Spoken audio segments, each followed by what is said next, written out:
یہ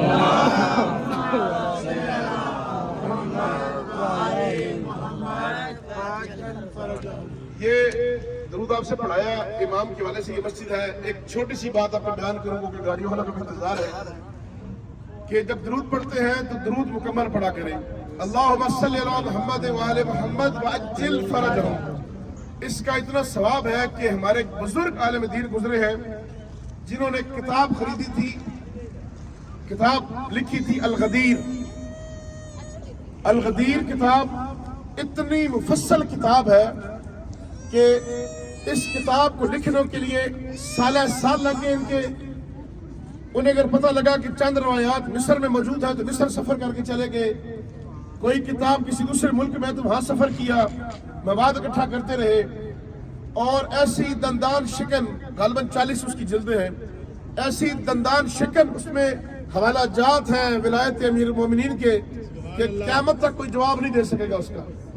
اتنی مفصل کتاب ہے، اور اس کتاب کو لکھنے میں ڈائریکٹ تائید حاصل رہی معصومین کی۔ کہتے ہیں کہ ایک کتاب کا انہیں حوالہ چاہیے تھا، اور وہ پوری دنیا کے اندر 2 کتابیں تھیں۔ پرانے زمانے میں کتابیں پریس پر نہیں چھپتی تھیں بلکہ وہ کتابت ہوتی تھی، لکھتے تھے ہاتھ سے۔ تو 2 ہی نسخے تھے پوری دنیا میں۔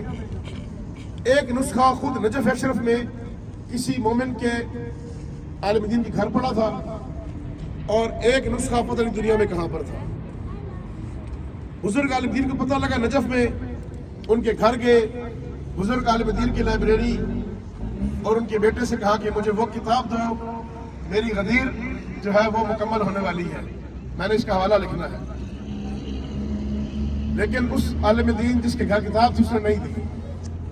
اس نے کہا کہ میرے باپ کی لائبریری میں پڑھی ہوئی ہے لہذا میں نہیں دوں گا، انکار کیا۔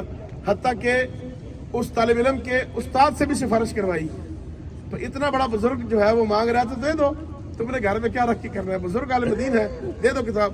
خیر نہ دی۔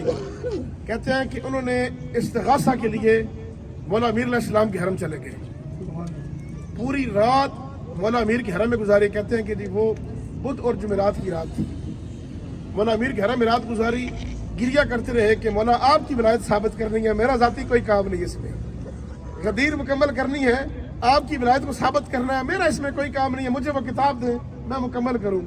کہتے ہیں کہ جی رات میں کسی لمحے ان کی آنکھ لگی، اور خواب میں امیر المومنین نے کہا کہ کربلا جاؤ، میرا بیٹا حسین مسئلہ حل کرے گا۔ کہتے ہیں اٹھا ہوں میں، فجر پڑی اور جمعرات تھا، میں نے کربلا سفر شروع کر دیا، کربلا چلا گیا، جمعرات کا پورا دن کربلا گزارا، شب جمعہ کی پوری رات حرم امام حسین میں گزاری، مسئلہ حل نہیں ہوا۔ کہتے ہیں میں نے کہا بھئی خواب مجھے بڑا کلیئر خواب ہے، کوئی شک بھی نہیں ہے کہ مولا نے کہا کہ جاؤ میرے بیٹے کے پاس، وہ مسئلہ حل کریں گے۔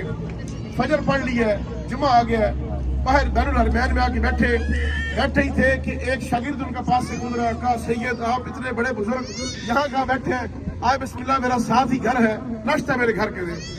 کہتے ہیں میں بھی پوری رات کا عبادت کر رہا تھا تو میں نے کہا چلو ناشتہ کرتے ہیں۔ اس طالب علم کے گھر چلے گئے، اس نے بٹھایا اور کہا جی کہ آپ بیٹھے میں ناشتہ لے کر آتا ہوں۔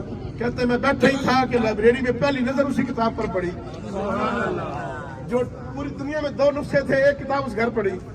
تو کہتا ہے میں نے طالب علم کہا کہ ناشتہ رہنے دو، یہ کتاب مجھے دو۔ انہوں نے کہا جی یہ سارا کتب خانہ آپ کا ہے، ہر چیز لے جائیں۔ وہ کتاب لی، اتنی بڑی عظمت والی وہ کتاب کی جس کے لیے معصومین نے ڈر کی۔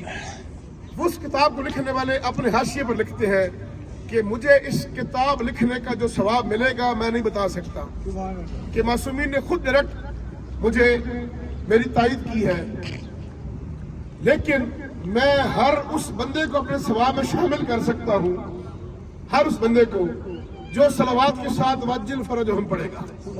محمد و اہل بیت محمد صلوات، اللہم صلی علی محمد و آل محمد وعجل کہ جو اس کو صلوات کیسے پڑھے گا، اسے الغدیر کتاب لکھنے کے لیے اللہ جو مجھے ثواب دے گا اس میں سے اپنا شریک ٹھہراتا۔ بسم اللہ جی ابھی جائیں گے اندر مسجد جمکران، امام سے منسوب مسجد میں جا کر اعمال کریں گے، 2 رکعت تحیۃ المسجد، 2 رکعت نماز امام زمانہ۔ طریقہ نہیں معلوم تو دوبارہ میں بتا سکتا ہوں، میرے خیال سے سب کو یاد ہے۔ ایاک نعبد و ایاک نستعین آپ نے 100 بار پڑھنا ہے سورہ الحمد کے اندر. پھر سورت مکمل کر کے 7 بار کل شریف، رکوع میں ذکر رکوع 7 بار، سجدے میں ذکر سجدہ 7 بار، دونوں رکعتیں ایسے ہی مکمل کر کے سلام، ایک بار لا الہ الا اللہ، تسبیح فاطمۃ الزہرا، اور پھر سجدے میں سر رکھ کے 100 بار درود بر محمد و آل محمد بلند السلام.